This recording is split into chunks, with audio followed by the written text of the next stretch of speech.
Je suis certain que vous la connaissez, que vous l'avez déjà expérimentée, que vous vous êtes rendu compte de son existence. Elle vous a peut-être fait peur, ou bien vous a amusé.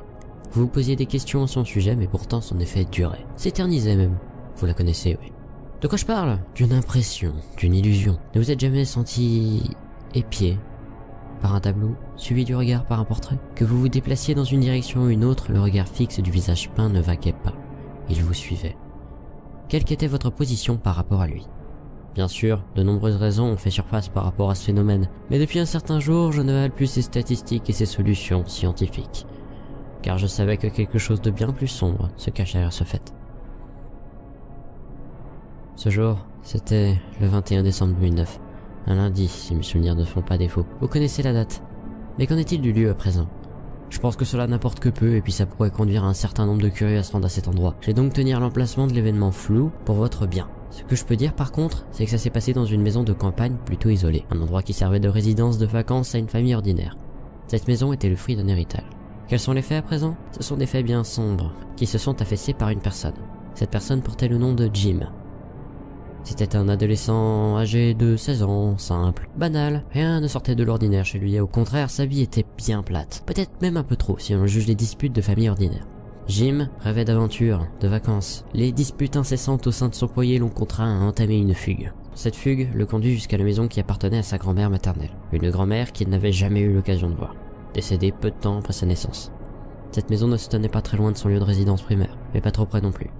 Ce ne serait pas le premier endroit où on le chercherait et il le savait. Voilà la raison qui l'avait poussé à arrêter son choix ici. La première chose que Jim a fait en arrivant à destination, c'était bien entendu de vérifier qu'il était bien seul. Personne ne répondait à ses appels, ses recherches n'aboutirent sur personne, il était bel et bien seul. Il défaisait son sac et s'installait dans ce qui était une chambre. Les murs étaient gris poussière, les meubles étaient usés et peu de lumière filtrait. La faute à une fenêtre bien trop petite et à l'absence d'autres fenêtres. Jim se souciait peu de cette luminosité. Ça lui convenait même plutôt bien, il cherchait simplement le calme. Même s'il ne se souciait pas de ça, autre chose attisait sa curiosité. Un tableau. Un portrait était accroché au mur, à l'opposé du lit. Un portrait entouré d'un cadre en bois qui paraissait solide. La peinture représentait la tête d'une femme. Celle-ci avait un côté spécial, original. La particularité du tableau était que les yeux, bien que présents, semblaient vides. Encore un truc de peintre qu'il ne pouvait pas saisir. Il ne savait pas qui était la femme en question, et encore moins si elle existait, mais ce qu'il savait est que ce n'était pas sa défunte grand-mère, qu'il avait déjà vue à plusieurs reprises sur diverses photos.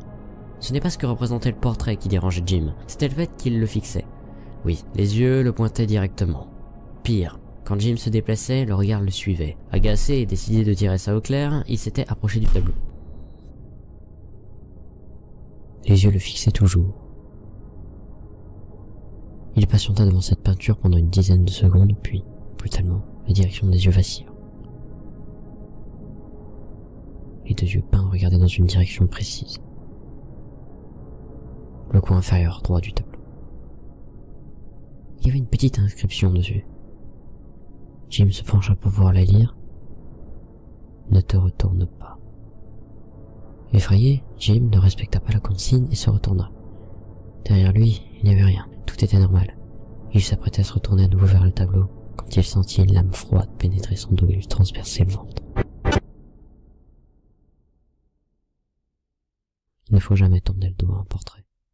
Jamais.